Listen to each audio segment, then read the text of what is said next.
37খন post ওলাইছে বন্ধুসকল online apply কৰিব লাগিব সো আজিৰ ভিডিঅ'ত আপোনালোকক কিমানখন আনৰিজাৰ্ভৰ কাৰণে আৰু কিমানখন ৰিজাৰ্ভ আছে টোটাল পোষ্ট বন্ধুসকল 37খন তাৰ পিছত তলত আহিব যেতিয়া চাওক ইয়াত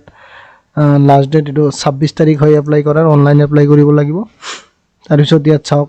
সকলোবোৰ লিখা আছে সো আপুনি চাব পাৰে কি পোষ্ট আছে ইয়াত চাওক সোফাৰ বা ড্ৰাইভাৰ তিনিখন পোষ্ট আছে এটো আনৰিজাৰ্ভৰ কাৰণে এডুকেশনাল কোয়ালিফিকেশন বন্ধুসকল ইয়াত ক্লাস 10 বা এসএসএলসি পাস হলেই হল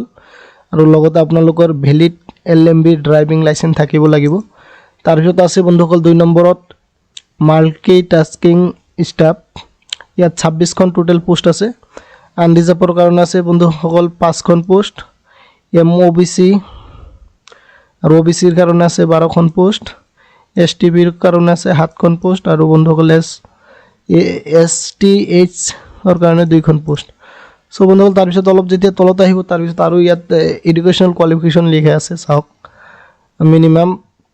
বন্ধুসকল ইয়াত 8 পাসড বাট নট 12 পাসড আপুনি অনলি 8 পাস হ'ব লাগিব আৰু যদি আপুনি হায়াৰ সেকেন্ডাৰী পাসড হয় তেনেহলে নহয় তাৰ পিছত 3 নম্বৰত আছে জুডিশিয়াল এসিস্ট্যান্ট ইয়াত আছে 8খন পোষ্ট আনৰিজাৰ্ভৰ কাৰণে আছে বন্ধুসকল 7খন আৰু STP এখন ইয়াত আছে আপোনাৰ educational qualification must be a graduate তাৰ মানে আপুনি গ্ৰেজুৱেট হ'ব লাগিব তাৰ পিছত 2 নম্বৰত আছে must have working knowledge of computer আৰু আপোনাৰ কম্পিউটাৰত কাম কৰা জানিব থাকিব লাগিব কম্পিউটাৰ জানা থাকিব লাগিব সো তাৰ পিছত চাওক ইয়াত লিখা আছে আৰু এটা পোষ্ট ইয়াত আছে 2খন টোটাল পোষ্ট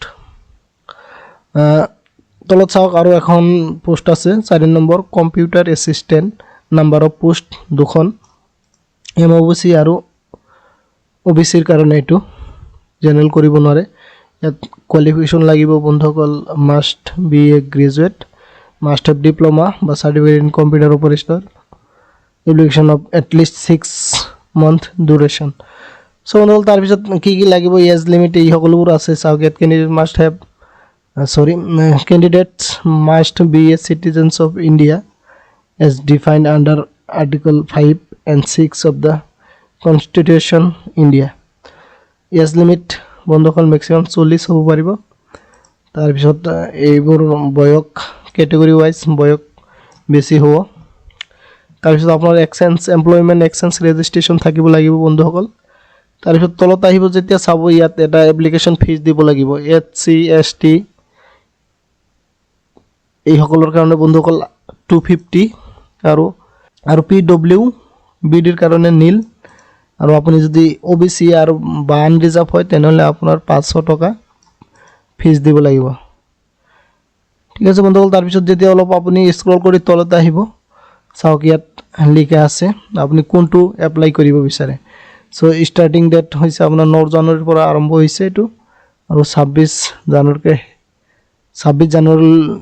জানুৱাৰী লাষ্ট ডেট সো আপুনি যদি জুডিশিয়াল এসিস্ট্যান্ট হ'ব বিচাৰে এইটো লিংকত ক্লিক কৰিব ঠিক আছে বন্ধুসকল তাৰ পিছত কম্পিউটাৰ এসিস্ট্যান্ট এইটো লিংকত ক্লিক কৰিব মাল্টিটাস্কিং স্টাফ এইটো সো বন্ধুসকল মই পৰৱৰ্তী ভিডিঅ'ত দেখাই দিম এইটো কেনেকৈ এপ্লাই কৰিব লাগিব তাৰ বাবে ভিডিঅ'টো আপুনি সো বন্ধুসকল মই পৰৱৰ্তী ভিডিঅ'ত দেখাই দিম এইটো কেনেকৈ এপ্লাই কৰিব তাৰ বাবে ভিডিঅ'টো লাইক কৰিব আৰু আপুনি নতুন হয় তেনেহলে চ্যানেলটো সাবস্ক্ৰাইব কৰি কাষত থকা বেল আইকনটো প্ৰেছ কৰি অল কৰি দিব যাতে পৰৱৰ্তী ভিডিঅ' আপুনি পাই যায় সো থ্যাঙ্কস ফৰ ওয়াচিং জয় আই অসম।